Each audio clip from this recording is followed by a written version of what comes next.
Alors on profite de ces moments d'intériorisation et de silence pour se libérer l'esprit.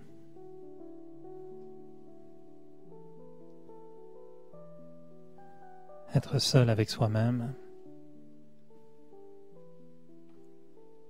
c'est le début de la plus belle façon de se libérer l'esprit. On n'a pas besoin de penser aux autres. On n'a pas besoin de s'inquiéter pour les autres.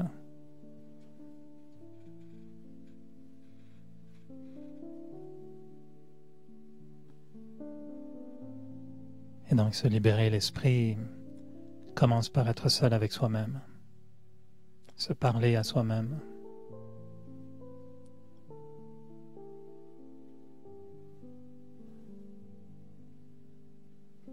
Méditer, c'est comme si j'allais à la rencontre de moi-même.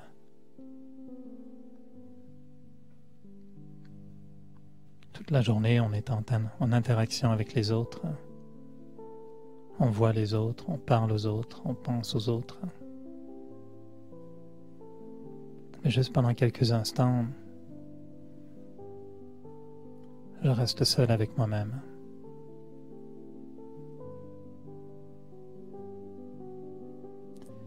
Et ma seule préoccupation est mon bien-être.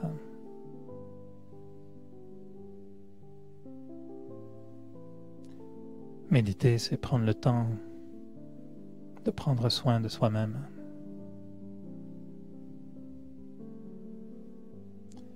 Avoir des bons souhaits pour soi-même.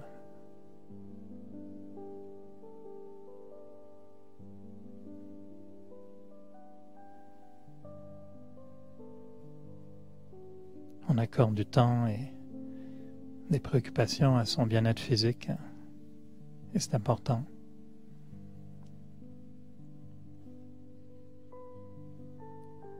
Mais juste prendre quelques instants dans le silence et générer des pensées bénéfiques pour le soi. Juste de prendre le temps de me dire que tout est OK, que tout va bien aller.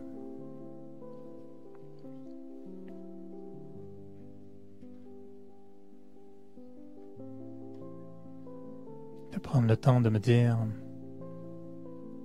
que ce que j'ai fait aujourd'hui, je l'ai bien fait.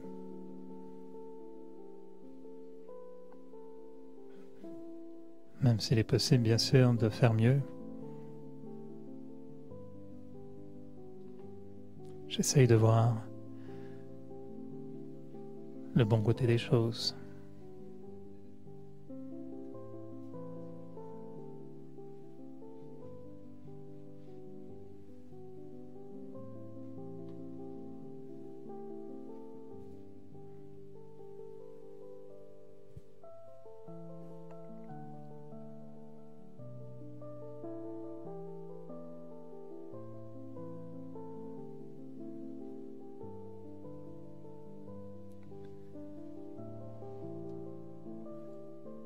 Être préoccupé par son bien-être, c'est d'abord regarder ce qu'il y a de meilleur en soi.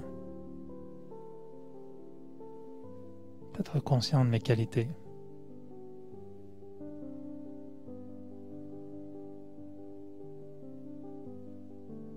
Et de prendre le temps de ressentir ce qu'il y a de meilleur en moi.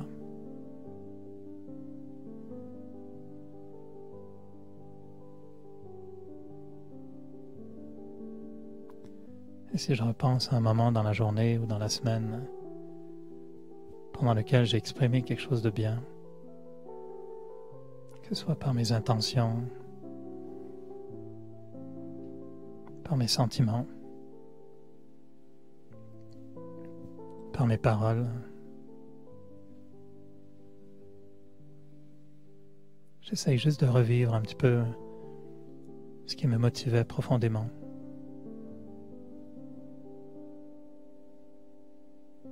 La bienveillance, l'amour, simplement la douceur.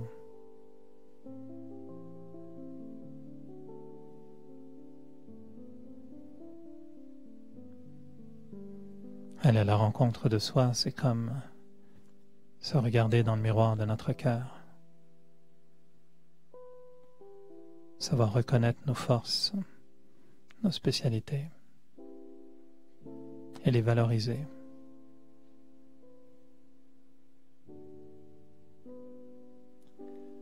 Et méditer, c'est réapprendre à se parler à soi-même,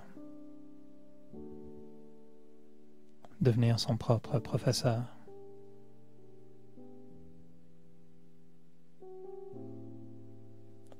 Savoir s'encourager soi-même, se valoriser soi-même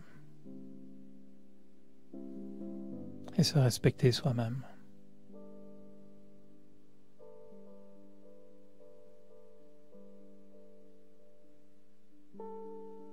Parce que la manière avec laquelle je me parle quand je suis seul avec moi-même façonne ma façon de parler aux autres.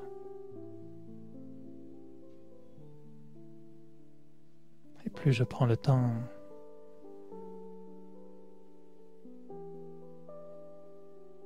d'être bien avec moi-même, de me valoriser, et plus il me sera naturel de valoriser les autres et de les respecter.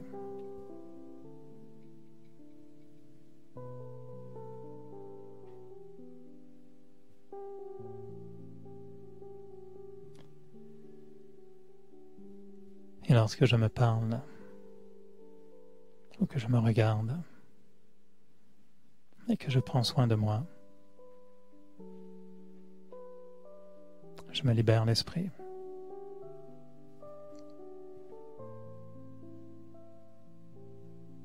J'élimine les inquiétudes, les doutes et je reprends confiance.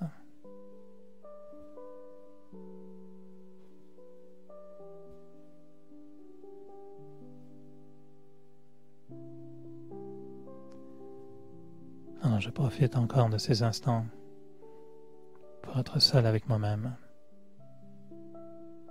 et me libérer l'esprit.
Bonsoir tout le monde, bienvenue.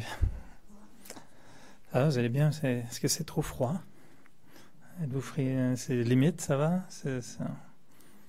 On est à veille d'allumer le chauffage, signe que vraiment l'été est terminé.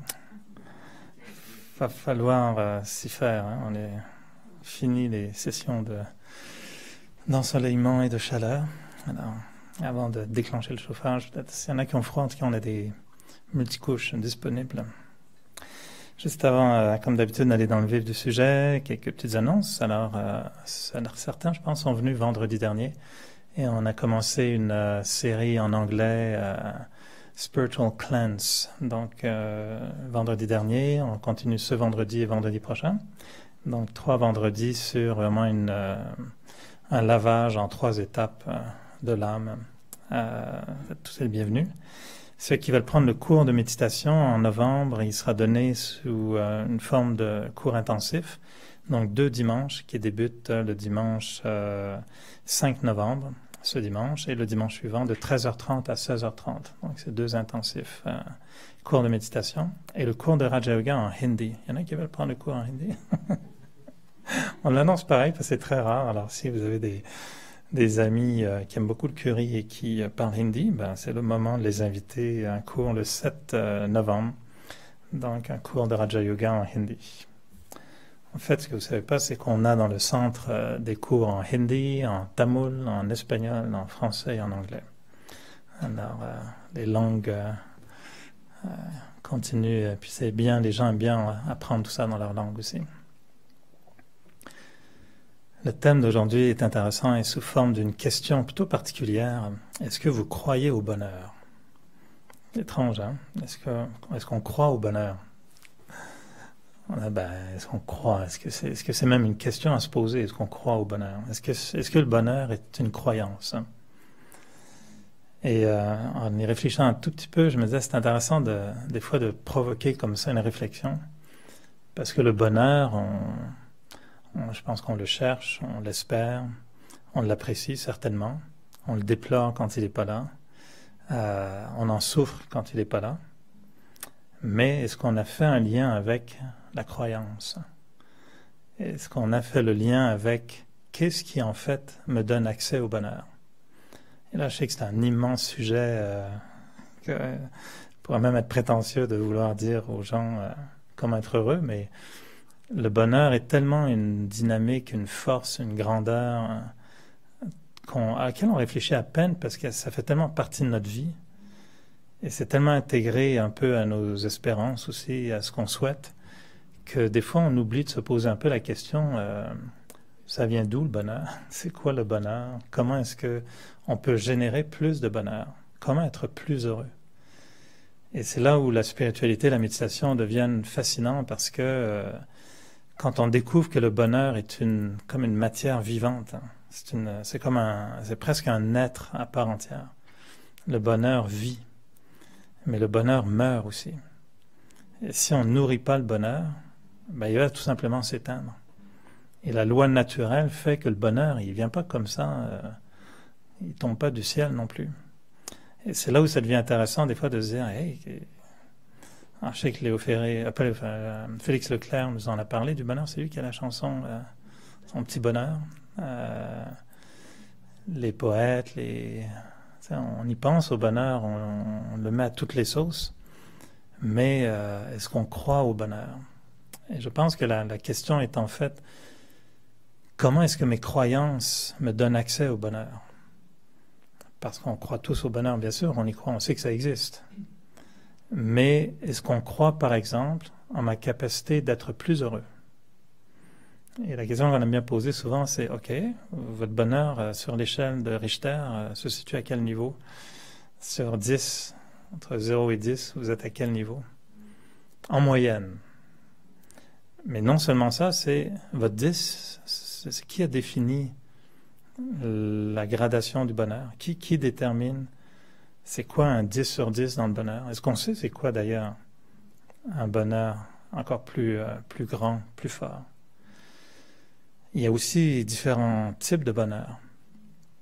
Je me disais, il y a des bonheurs physiques, il y a des bonheurs relationnels, Il y a des bonheurs sensuels, il y a des bonheurs économiques, il y a des bonheurs animaliers peut-être, fauniques, environnementaux. Le bonheur est une force, une expérience, une valeur, une vertu, un pouvoir qui se vit dans de nombreuses situations, de nombreuses circonstances. Puis on dit souvent « je suis heureux ». Des fois, on le sait aussi, je ne reviendrai pas sur cette notion-là, mais il y a une notion qu'on connaît en spiritualité, qui est ce mélange entre le plaisir et le bonheur. Où souvent les gens prennent, ou on, incluant la personne qui parle, on prend le plaisir comme du bonheur. Et on aspire des fois à du plaisir en pensant qu'on acquiert du bonheur, ce qui n'est pas du tout le cas. Et le plaisir est un très mauvais substitut pour le bonheur. C'est comme remplacer je sais pas, un ingrédient par un autre, mais qui est un faux. Donc ça va pas marcher. Et de croire que plus on a de plaisir, plus on est heureux, c'est une équation dangereuse. Hein. Le plaisir ne fait pas augmenter le bonheur. Le plaisir fait augmenter la dépendance au plaisir. Ce qui est la trappe, c'est ça le piège du plaisir, c'est qu'il est addictif. Il est une dépendance. Le plaisir devient facilement une dépendance. Hein. C'est un buzz. Le plaisir est un buzz. Le plaisir vient des sens. Il n'est pas mauvais.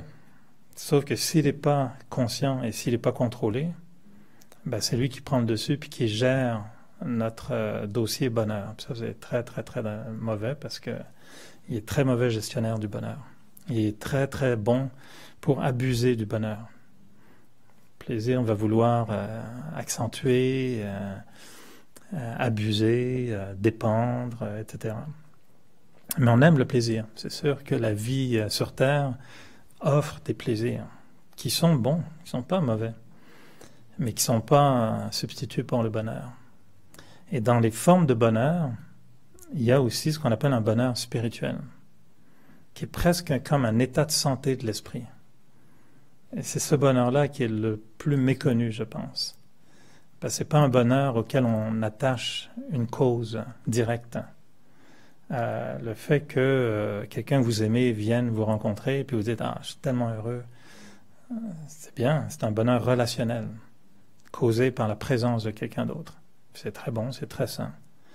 Le bonheur d'être, je ne sais pas moi, avoir tous les biens matériels nécessaires, avoir un confort, c'est peut-être le bonheur un peu le plus bas, je dirais, qui se rapproche du matérialisme et du plaisir matériel, mais qui peut être aussi un bonheur. Il y en a qui se contentent de peu, donc qui sont heureux avec peu de plaisir matériel, mais ils ont un bonheur matériel. Ils apprécient, ils savent valoriser, ils savent reconnaître la chance d'avoir peu, mais suffisamment. Ça crée un bonheur qui est un bonheur matériel. Alors le bonheur a toutes ses dimensions, mais le bonheur spirituel, c'est celui qui est en fait relié à mon état d'esprit, à la santé de mon état d'esprit. Et c'est là où on va vouloir explorer un petit peu plus ce soir que cette notion que le bonheur est le fruit et la récolte de quelque chose qui a été semé bien avant, et non seulement semé, mais qui a été cultivé, qui a été nourri, qui a été soutenu pendant longtemps pour un jour produire un bonheur spirituel. Un bonheur vrai est généralement pas créé en une seconde. C'est comme les bébés, ça se fait vite, mais ça prend du temps hein, après pour faire un être adulte heureux. C'est plus long que la création elle-même, je dirais. Le bonheur, il faut l'enclencher, mais il faut le soutenir, il faut le développer, et il faut lui donner un environnement sain. Et comme je disais tout à l'heure, la loi naturelle fait que si je ne développe pas certains facteurs, ben mon bonheur va naturellement périr. Il ne va pas grandir. Si j'arrête d'arroser une plante, elle va mourir, point à la ligne. Il n'y a pas de mystère, elle a besoin de soutien, elle a besoin d'eau. Le bonheur a besoin de certains ingrédients pour vivre. Et c'est là où je trouve que le bonheur est presque comme une force vitale, très différente de l'amour, de la paix. On dit en spiritualité que ce sont les trois grandes forces spirituelles. La paix, l'amour et le bonheur. Et souvent, c'est dans cet ordre-là. La base, c'est la paix. Tant qu'il n'y a pas de paix, il n'y a aucune construction possible. dans un état d'agitation, dans un état de peacelessness, dans un état de colère, dans un état d'anxiété, on ne bat ni un amour vrai, certainement pas un bonheur. On peut bâtir beaucoup de plaisir. L'énervement et l'excitation, ça et le plaisir, ça va très bien ensemble, mais pas avec le bonheur. Le bonheur nécessite le bonheur, et là je parle plus maintenant de bonheur spirituel, le bonheur qui est cette espèce de conscience dans laquelle on se dit waouh, waouh, tu sais, la vie, waouh, moi, waouh, tout, waouh, tu sais, le bonheur, il vit. Il a une vie qui est plus grande que l'événement, que l'individu, que la chose, que ça dépasse ça. Et quand on est vraiment heureux, et c'est là où je me demande, est-ce qu'on croit en ce bonheur-là? Croire au bonheur temporaire, tout le monde y croit, on l'a. Mais croire en quel bonheur? Et si on se demande, est-ce qu'on croit en un bonheur plus stable, plus fort, plus beau, plus significatif aussi? C'est là où on va se dire, oui, je veux bien y croire, mais au-delà de la croyance, est-ce que je le comprends? Est-ce que je sais d'où ça vient? Est-ce que je sais comment ça fonctionne? Et qu'est-ce que je fais pour créer mon bonheur? Je suis sûr qu'on est plusieurs dans la salle à être actifs à construire une situation financière convenable, non? Tout le monde a une certaine préoccupation par rapport au loyer, non? Non, il y en a qui ça tombe, hein, tout seul dans la salle de bain, ça tombe avec la douche, il y a des dollars qui tombent. Je pense qu'on ne peut pas y échapper, chacun à son niveau. Il y a une préoccupation de gagner, ce qu'on appelle gagner sa vie. C'est une drôle d'expression d'ailleurs. Parce que si tu la gagnes pas, ça veut dire quoi? Tu la perds? Donc quelqu'un perd sa vie ou gagne sa vie. On n'ira pas là-dedans ce soir. Gagner sa vie, on a tous cette préoccupation. Donc faire quelque chose pour avoir un revenu qui me permet de vivre. Et maintenant on dit on est rendu tellement à l'envers que on vit pour avoir un revenu plutôt que d'avoir un revenu pour vivre. C'est rendu ça, là, le métro, boulot, dodo. Le dodo, c'est juste un état KO après le métro et le boulot, c'est ça? Tu prends le métro, tu vas au boulot, après tu es KO. Donc c'est métro, boulot, KO, c'est ça? Qu'on appelle dodo. Mais souvent, on a un revenu, on vit pour avoir son revenu, quoi. Moi, je cherche toujours le coupable qui a inventé la semaine de 5 jours. Ça, j'aimerais beaucoup qu'on s'entretienne sérieusement en disant c'était une très mauvaise idée, ça. Tu as tout mis à l'envers, c'était l'inverse qu'il fallait faire. Moi, j'aurais préféré une semaine, tu travailles 2 jours, puis tu vis 5 jours. Puis tes 2 journées, tu les donnes à 100%, mais tu as 5 jours pour vivre. Parce qu'à la fin de ta vie, moi, j'ai un sérieux problème avec ce concept-là. Je suis très paresseux, regardez, c'est sûr que ça motive beaucoup mon concept, mais paresse mise à part, je suis sûr j'aurai un bon argument pour dire il y a quelque chose qui tourne pas rond là-dedans. On est trop actif. Évidemment, on veut, si on fait un travail qu'on aime, ok, on peut dire qu'on ne travaille plus, on est dans une passion, on vit notre passion. Ok, soyons honnêtes. On aime ça les week-ends de 3 jours? Oui, hein? Les vacances d'une semaine? Ouais. Je pense qu'il y a un déséquilibre qui se fait régulièrement. Moi, quand je vois le sérieux qu'on donne au travail puis qu'on oublie, hey, c'est juste un petit voyage sur Terre, là. On est des touristes. C'est un grand cruise, là. On est sur une espèce de bateau tous ensemble. C'est juste des vacances, là. On s'entend, là? C'est dire la fin de tes vacances, j'ai hâte de recommencer à travailler. Ça, c'est que tes vacances n'étaient pas très bonnes, hein? Ça n'est vraiment jamais arrivé, mais bon. Mais c'est vrai que à l'école, des fois, à la fin des vacances scolaires, on avait hâte de retourner à l'école. Il n'y a rien de mal à travailler.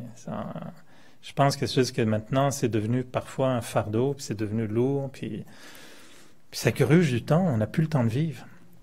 À la blague, je dis souvent à mes patrons, écoutez, j'ai vraiment pas le temps de venir travailler aujourd'hui. Je suis très occupé, j'ai des gens, j'ai des invités, il y a un film que j'ai pas vu, il y a ça. J'ai pas le temps de travailler, là, franchement. Soyons sérieux.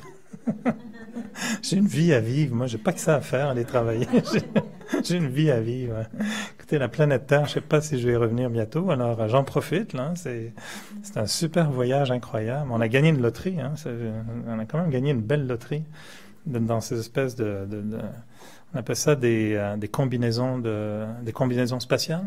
Le corps est une combinaison spatiale, hein. On en a besoin pour exister sur Terre, mais c'est temporaire. Tout ça, ça va un jour, ça va partir, puis on va se dire, qu'est-ce que tu as fait de ta vie? Ah, j'ai travaillé toute ma vie. Puis le jour de ma retraite, je suis mort. Bon, ben, désolé, on le souhaite à personne.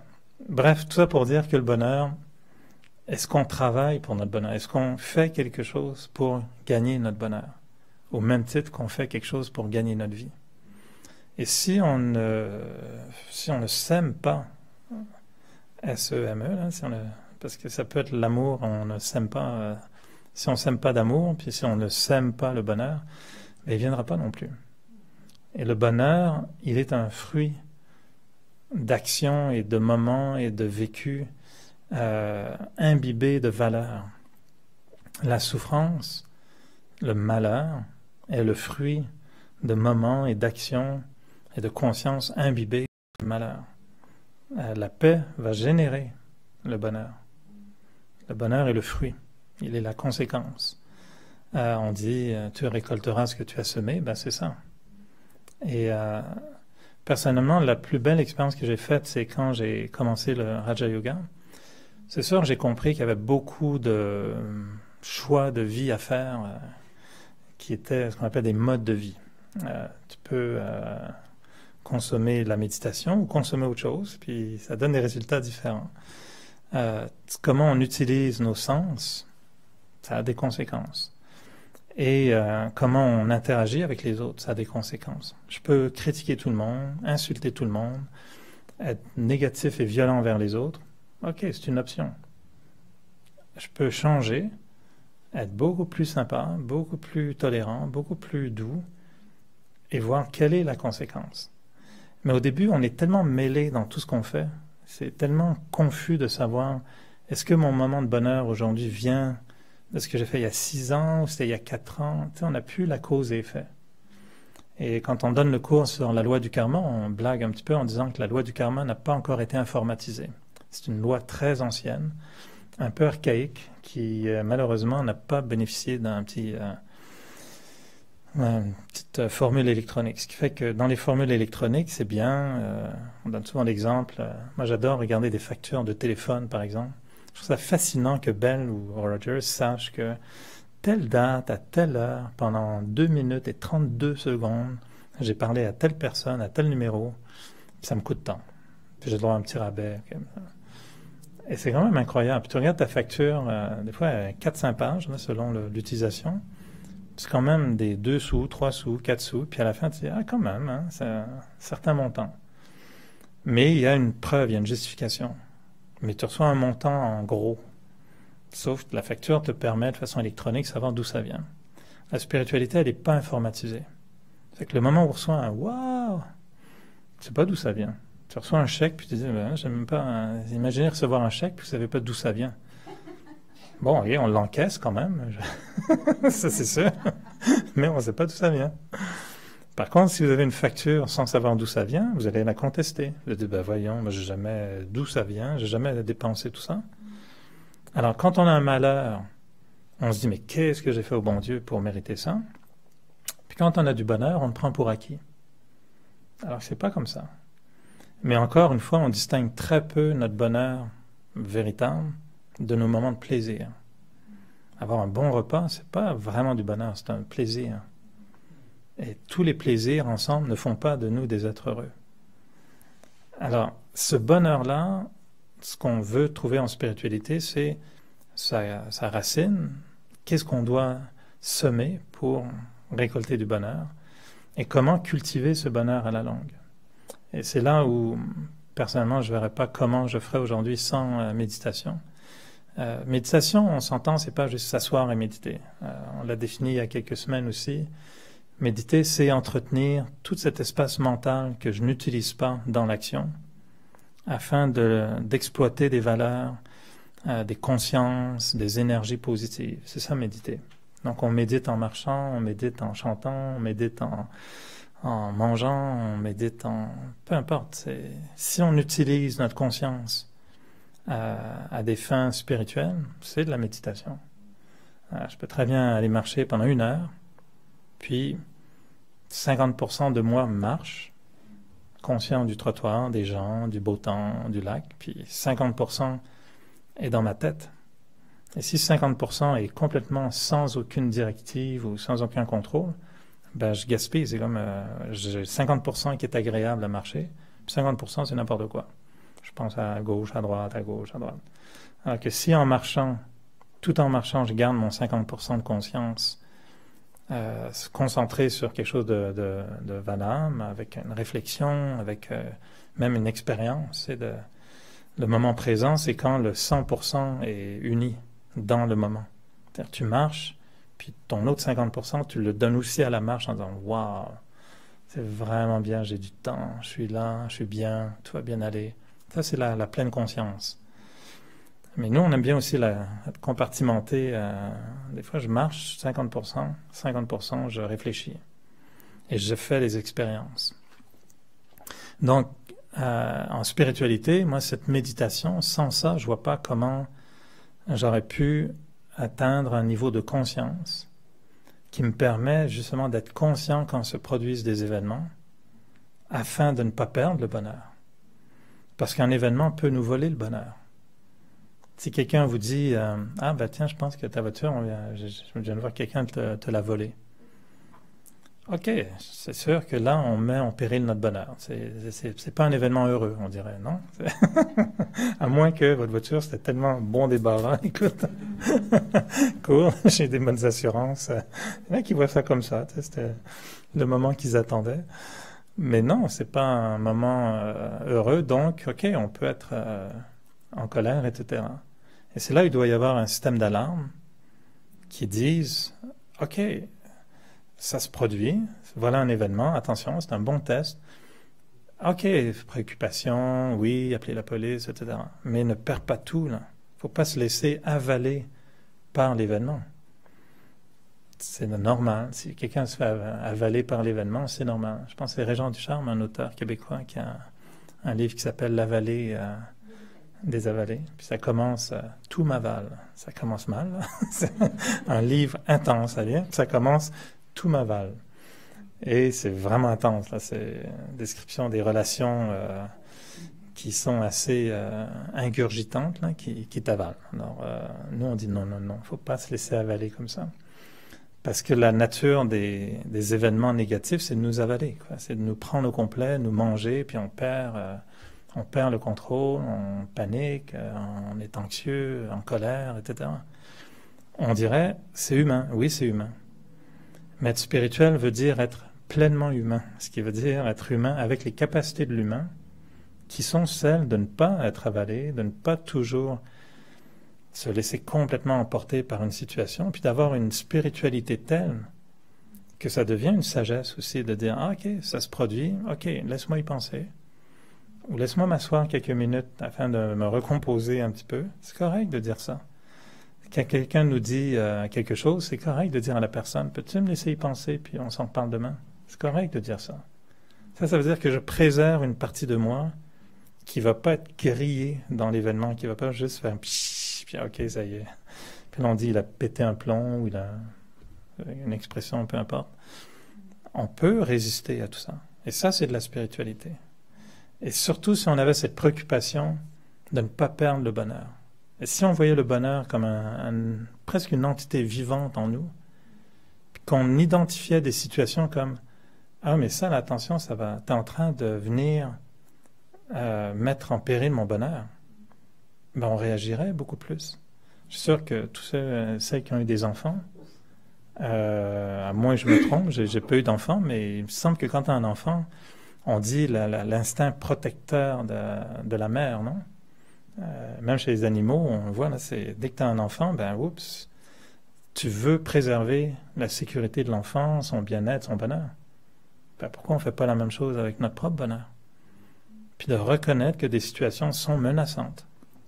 Et de dire ça, ok, je dois gérer ça, Mais avant tout, il ne faut pas que je laisse ça détruire mon bonheur. Parce que sinon, c'est ma responsabilité. Les gens après vont dire, tu m'as rendu malheureux. Et nous, on dit, c'était l'expérience que la personne a faite.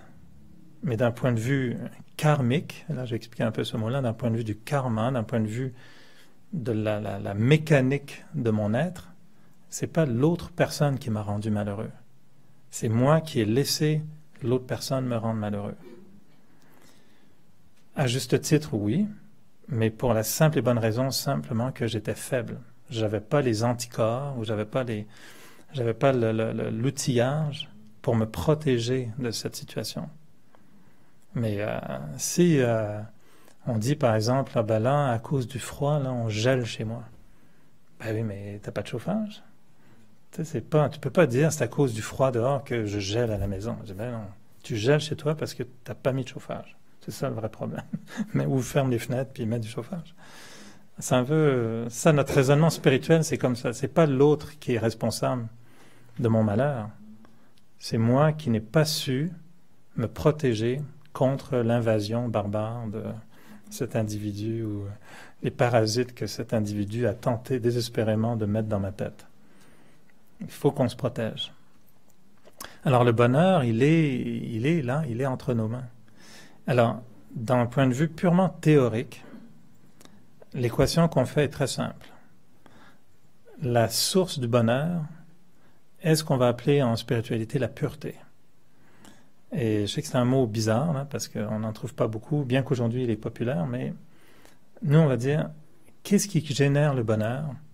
C'est une forme de pureté. Pureté d'esprit, pureté de cœur, pureté dans la forme intégrité, honnêteté, toutes les valeurs qui sont reliées à cette forme de pureté. C'est pas une pureté puritaine ou dogmatique ou religieuse. Je parle d'une pureté de l'être. Ça va toucher par exemple même des fois l'aspect un peu de l'innocence. Tu sais, la jeunesse. L'enfant est un peu innocent. L'enfant, il raisonne pas à se demander si on lui veut du mal, du bien, ou il raisonne pas en ces termes-là. Il prend tout pour acquis que tout est correct. Et l'enfant, il est innocent dans ce sens-là. Il va vite apprendre que, oh boy, protège-toi mon ami, le monde est dur. Là. Mais il y a une innocence dans l'enfant. Donc la pureté, c'est ce qui va générer le bonheur. L'impureté va créer le malheur. La pureté, en fait, c'est la mère, on dit souvent que la pureté, c'est la mère de toutes les vertus. C'est un mot qu'on utilise peu parce qu'on se demande rarement, est-ce que j'ai envie d'être pur? Puis ça semble tellement compliqué que je pense qu'on se dit, je sais pas, est-ce qu'on va être heureux? Ah oui, ça, je veux bien être heureux. Est-ce qu'on veut vivre l'amour? Oui, oui, ça c'est bon. Mais on demanderait à des gens, est-ce que vous voulez être pur? Ça coûte combien? Qu'est-ce que tu veux dire exactement là? Qu'est-ce que tu vas m'enlever? Parce qu'on présume tous que si on veut être pur, ça veut dire, là tu vas m'enlever plein de choses, là. Hein, c'est ça, là, je peux plus fumer, je peux faire ci, je peux plus faire ça. On sent beaucoup la privation, alors on a préféré ne rien savoir de la pureté. Est-ce que je me trompe ou... C'est un peu inconscient hein, comme concept, puis en plus, la pureté, c'est un peu religieux. Et religieux, je sais pas, pas sûr que ça nous tente tant que ça. Ça a l'air dur aussi, hein, ça a l'air très dur d'être pur. Là.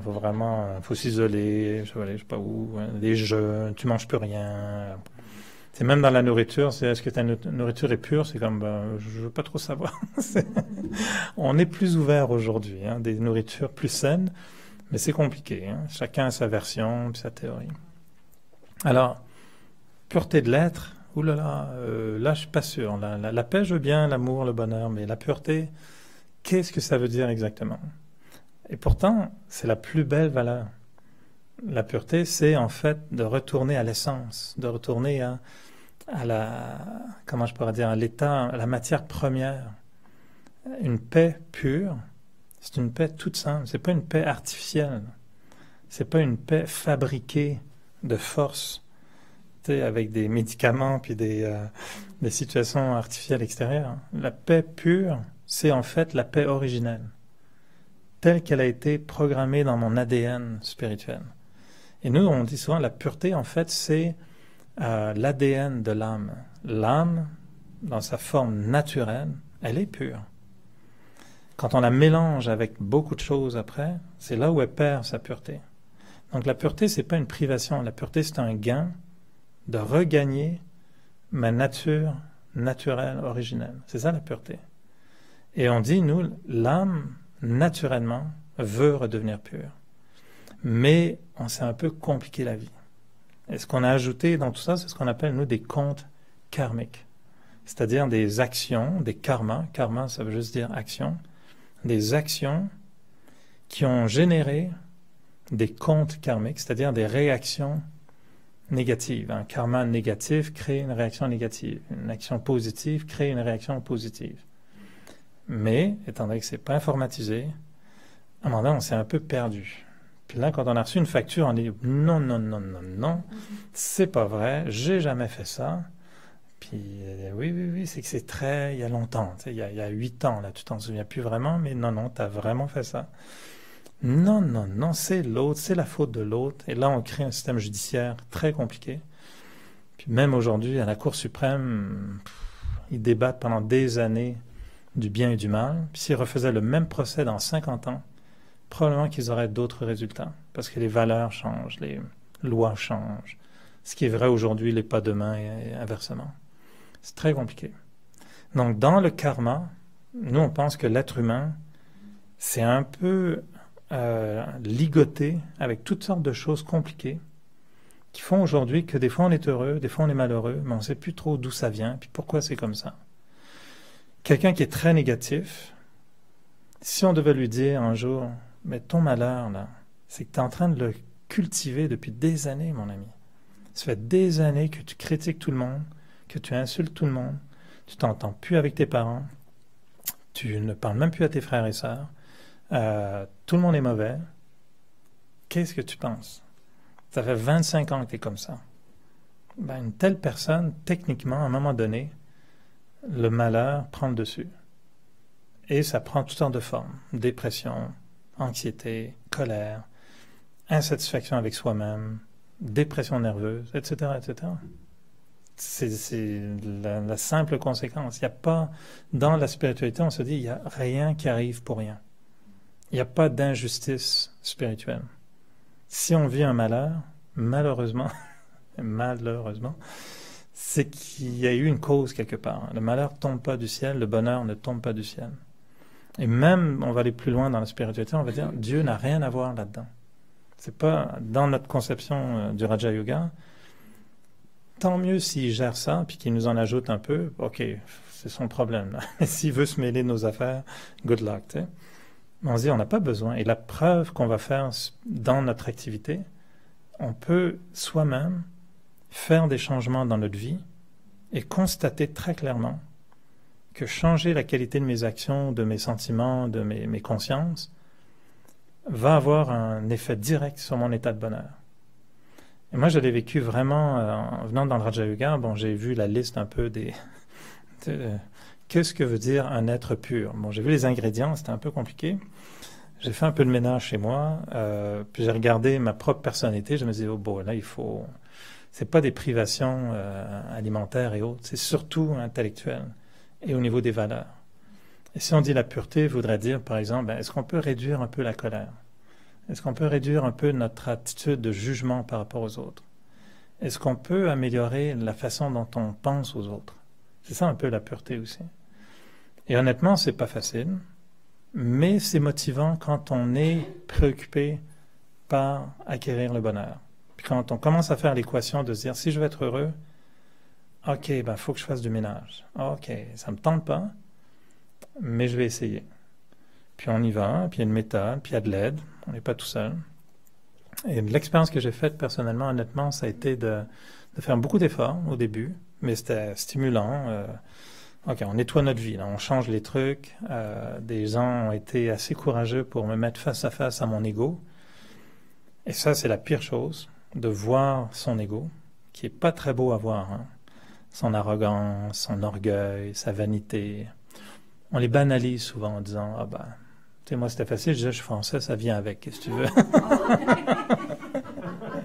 Mais apparemment, mes copains français n'aimaient pas du tout la blague. Ils disaient « Bon là, parle pour toi. » Je disais « Non, c'est culturel, ça vient avec. » Mais surtout si tu es parisien. Apparemment, c'est proportionnel à la centralisation française.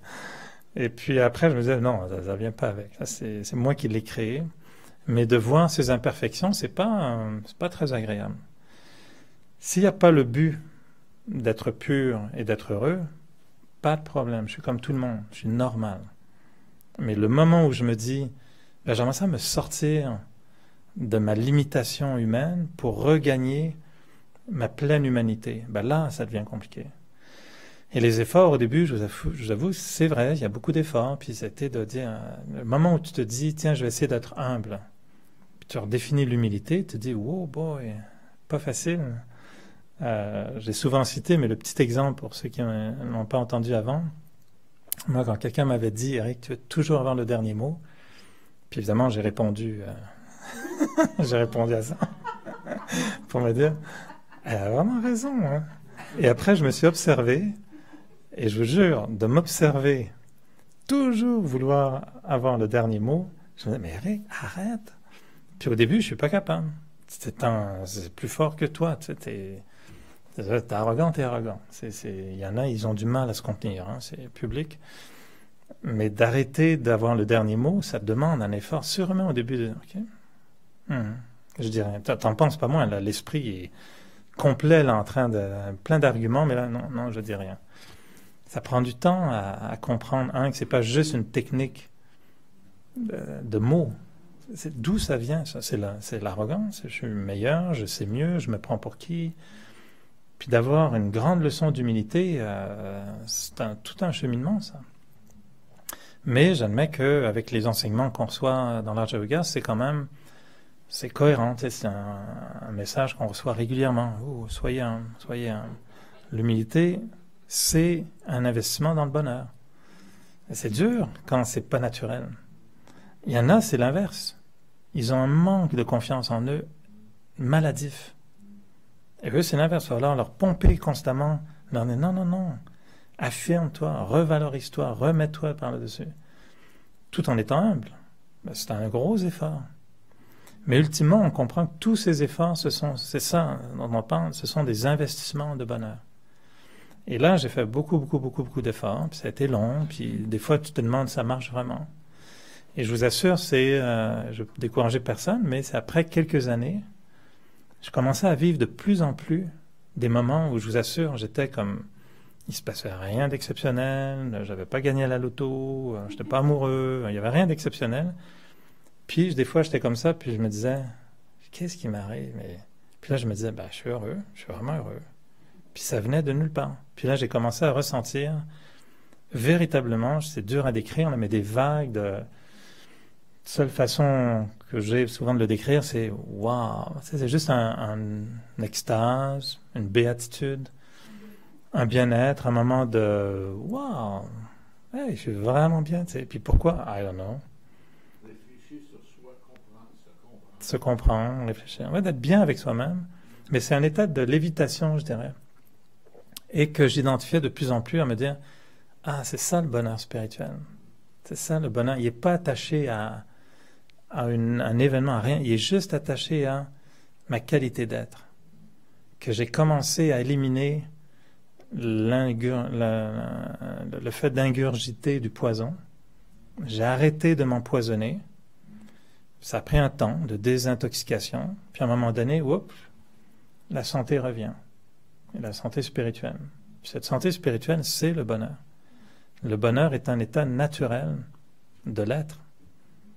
Mais il a fallu enlever des sources d'empoisonnement qui étaient ces arrogances et manque d'humilité, les colères, les pieds blessés. Moi, j'ai eu des conversations avant le Raja Yoga, et même pendant...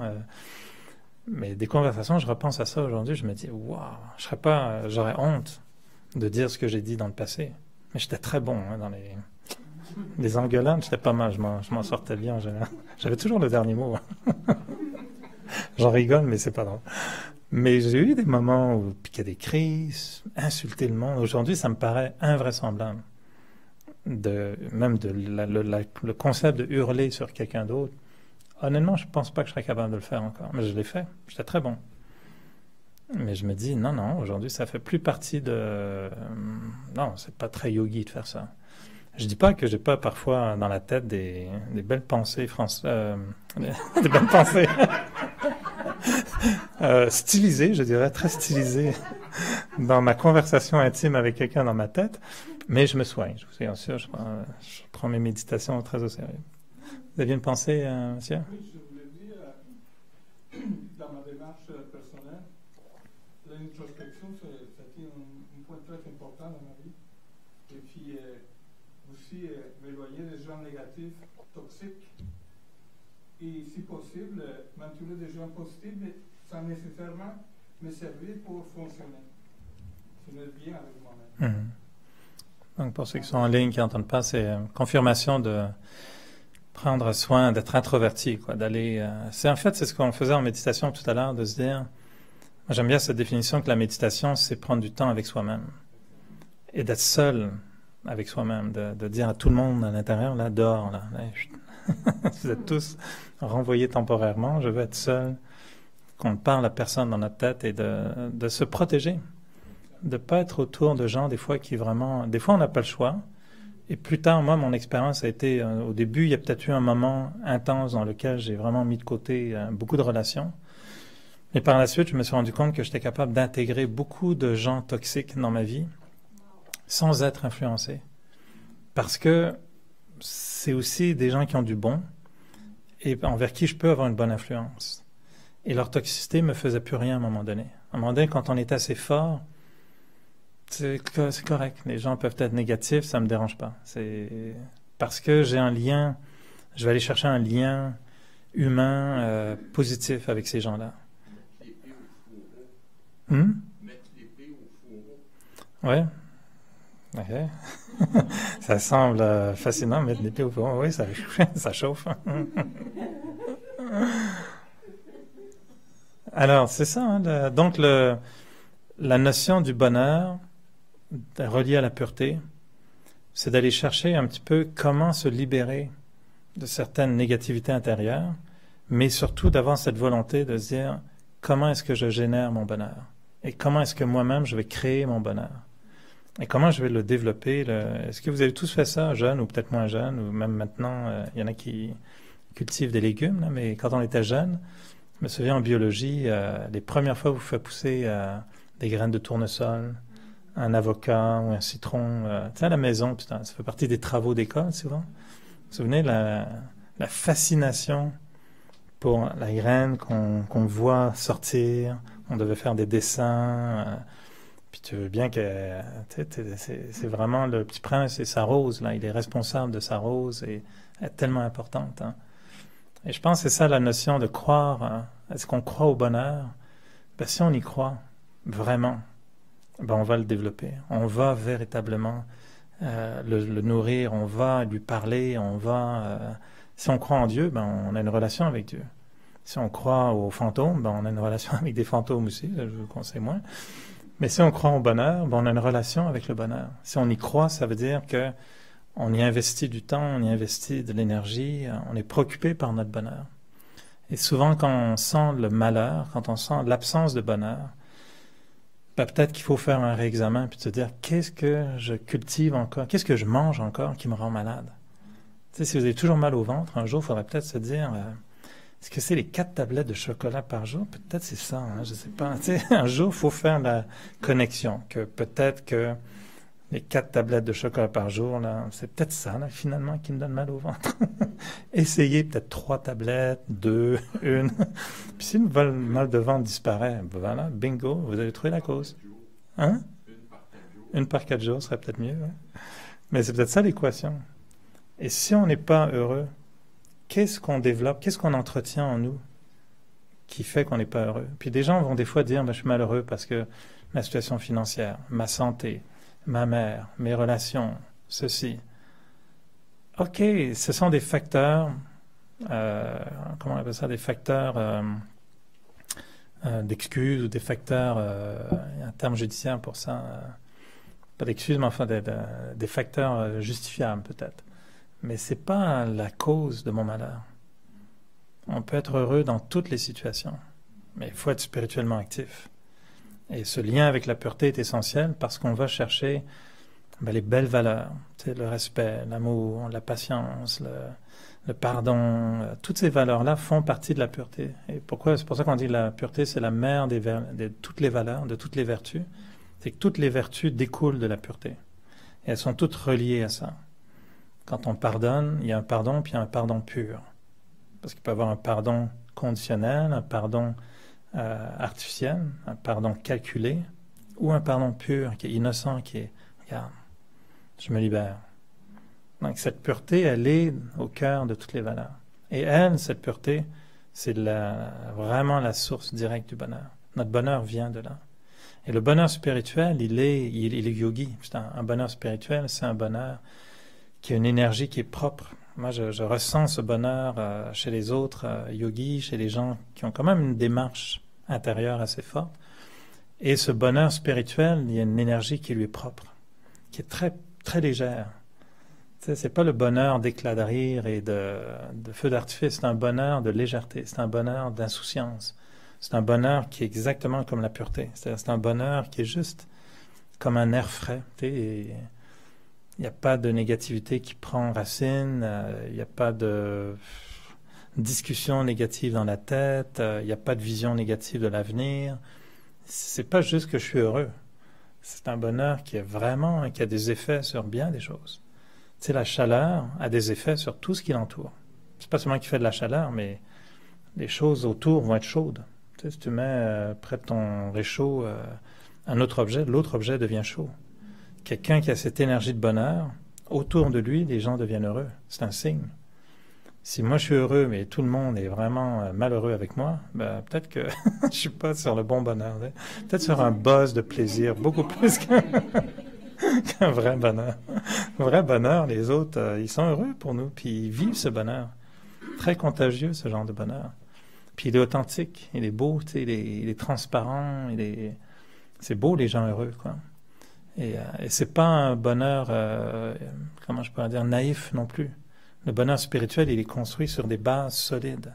C'est des valeurs solides.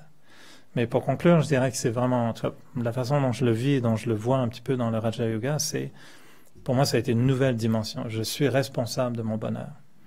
Et oui, j'y crois parce que je commence à le développer. Je travaille dessus. Et je commence à voir l'effet direct de ce que je change dans ma vie qui se manifeste plus tard. Il y a un moment présent, mais c'est surtout dans l'avenir. On voit un jour notre vie devenir beaucoup plus emplie de moments de bonheur. Et honnêtement, des fois, je me dis, wow, on vit quand même. Moi, en tout cas, je vis beaucoup de bonheur. Par rapport à ce que je vivais avant de travailler sur ça, avant, c'était beaucoup de plaisir, moins de bonheur. Aujourd'hui, c'est beaucoup de bonheur, beaucoup de plaisir aussi. J'avoue, j'apprécie beaucoup de choses. J'imagine que ton bonheur va transformer ton plaisir. Ouais. Peut-être quelque chose de plus durable ou de plus apprécié, Mm-hmm. que tu es plus conscient d'eux. Ouais. Le plaisir est plus devenu comme une décoration du bonheur. Il accompagne le bonheur, mais il n'est plus le substitut du bonheur. Le bonheur est plus la vraie quête. Et surtout, c'est le ressentir, c'est de le vivre. Le bonheur est une valeur, c'est une vertu. De vivre ça en méditation, c'est important de nourrir son bonheur. Et moi, souvent, je me suis dit, qu'est-ce que je pense, à quoi je pense? Et est-ce que c'est pas juste là la cause de mon malheur? Et juste de changer ma pensée pour me rendre compte que des fois, il faut juste chanter la bonne chanson. Arrêter de chanter des chansons Ne me quitte pas. Commencer à chanter la chanson « Hey, on s'est retrouvés ».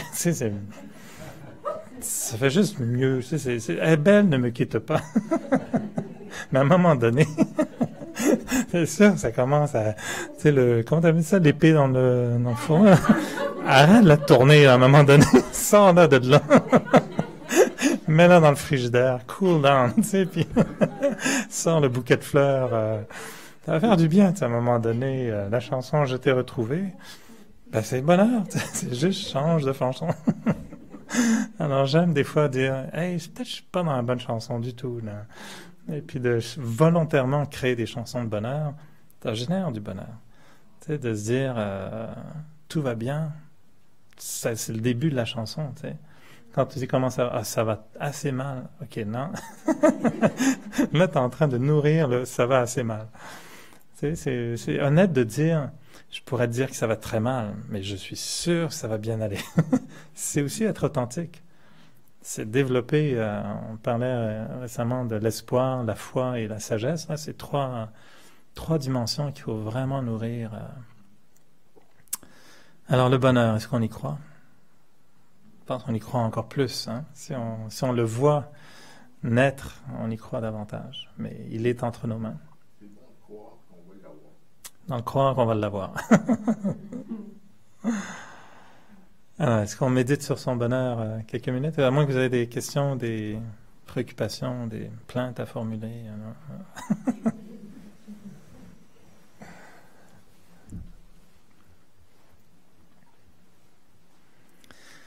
Alors, prenons juste quelques instants pour se libérer d'abord de toutes les tensions physiques. De bien respirer profondément.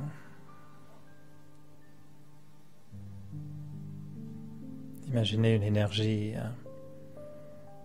bienfaisante et apaisante dans le corps tout entier.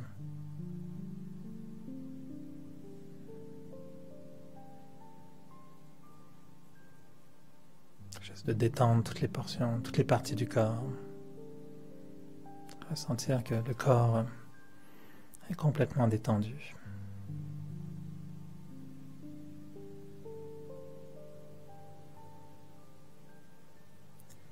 Et je visualise au centre du front une énergie lumineuse, comme si mon front était léger, clair, ouvert. J'essaye de ressentir au centre du front une énergie pure.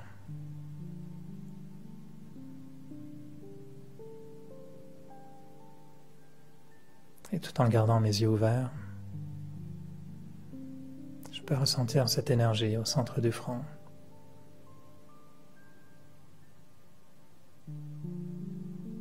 Et en me concentrant sur mes pensées, j'arrive à ralentir le rythme de mes pensées.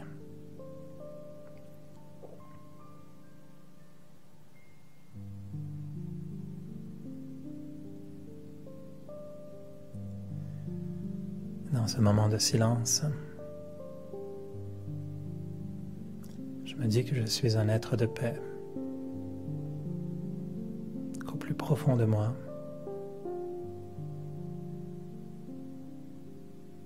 il y a cette source de paix qui est là.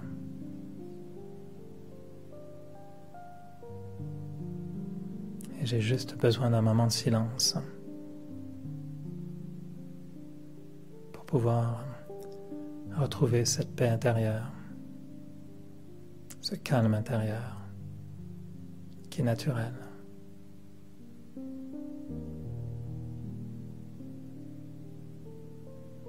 C'est une paix qui me ramène à l'essentiel.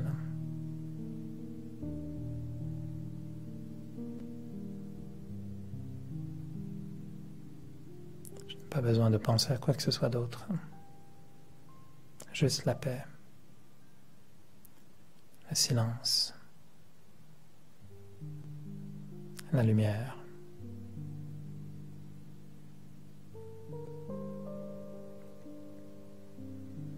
Et quand je refais contact avec cette source de paix en moi,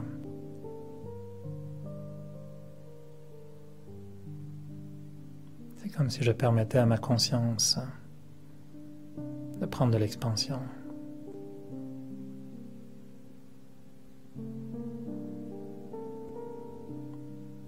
Comme la surface d'un lac,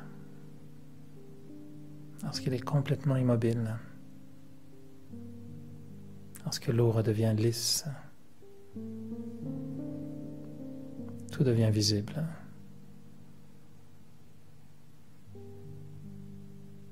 Ce qui est dans les profondeurs de l'eau, et en même temps le reflet du ciel sur l'eau.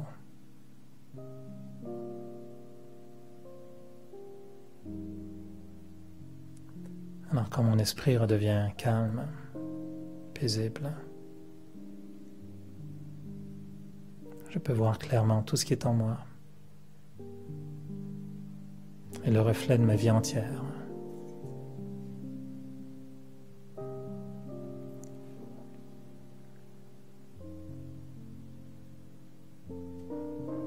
Et quand je retrouve ce calme, cette paix intérieure,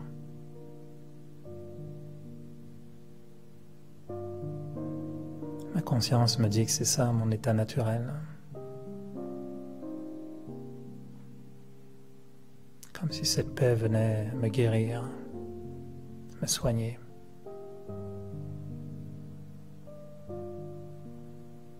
La paix remet tout à l'endroit, redonne un sens à tout ce que je vis.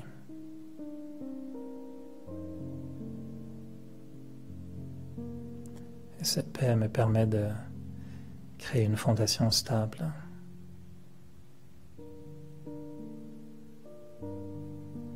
C'est seulement quand je retrouve cette paix intérieure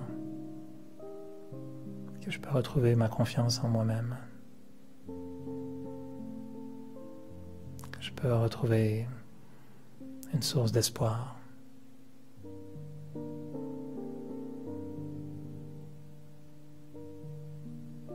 Et je sais que cette paix est très importante. Elle me fait tellement de bien.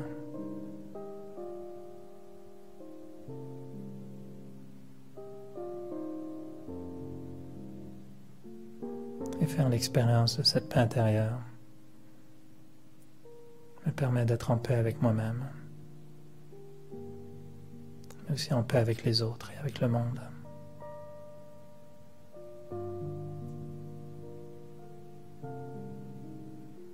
Et je peux voir combien cette paix me permet aussi d'aimer beaucoup plus.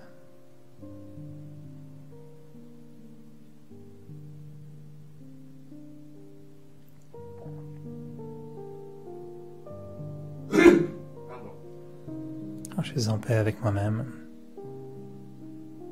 je peux accepter les autres tels qu'ils sont. Je peux accepter la vie telle qu'elle est. Et juste me concentrer sur le besoin d'aimer davantage, de générer cette énergie bienfaisante pour les autres.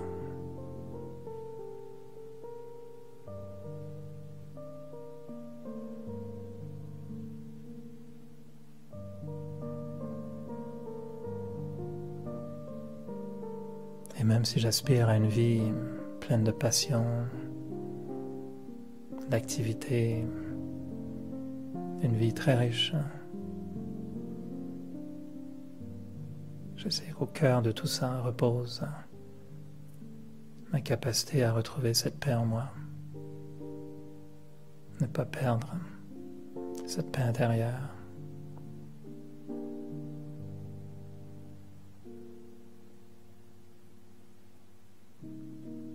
Parce que c'est seulement quand j'ai cette conscience que je me sens de plus en plus heureux, libre.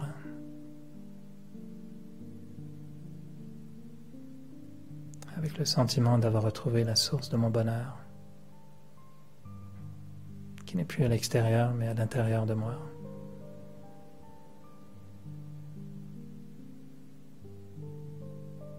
Et que plus je puise dans ma paix intérieure, dans ma capacité d'aimer les autres, de m'apprécier moi-même,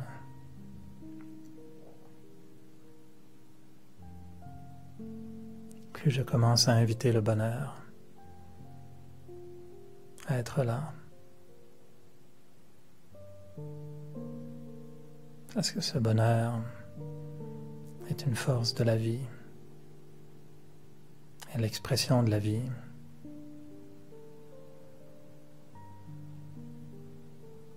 Mais il reste très fragile.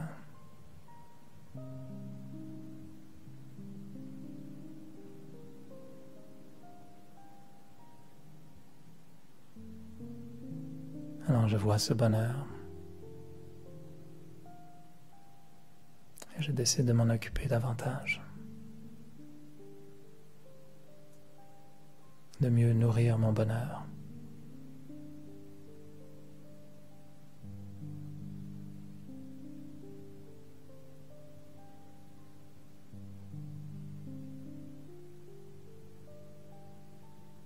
Et lorsque je devrais encore confronter des situations de la vie, je repenserai à ce bonheur. Et je me demanderai simplement quelle est la meilleure attitude à adopter afin de préserver mon bonheur.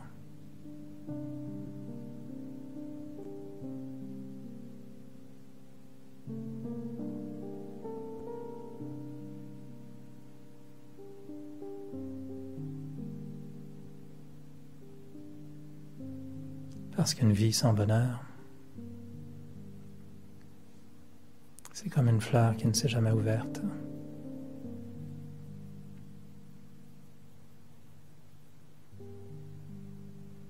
Le bonheur est l'expression de la vie, dans toute sa beauté, dans toute sa douceur.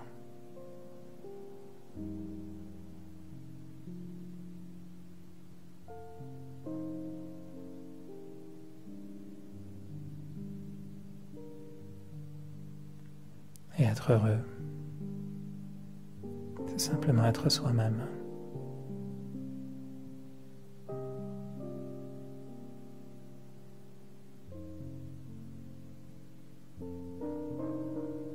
Retrouver son être pur,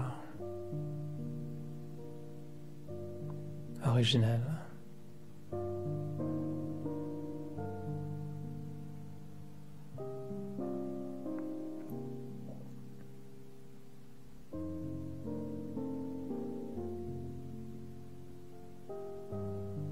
Et le bonheur spirituel est un bonheur qui dure. Un bonheur qui est toujours là avec moi et dont je prends soin.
Ok.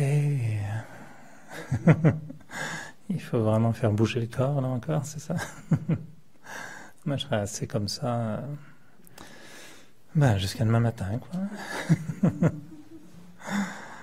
C'est vraiment beau, hein, quand on arrive à...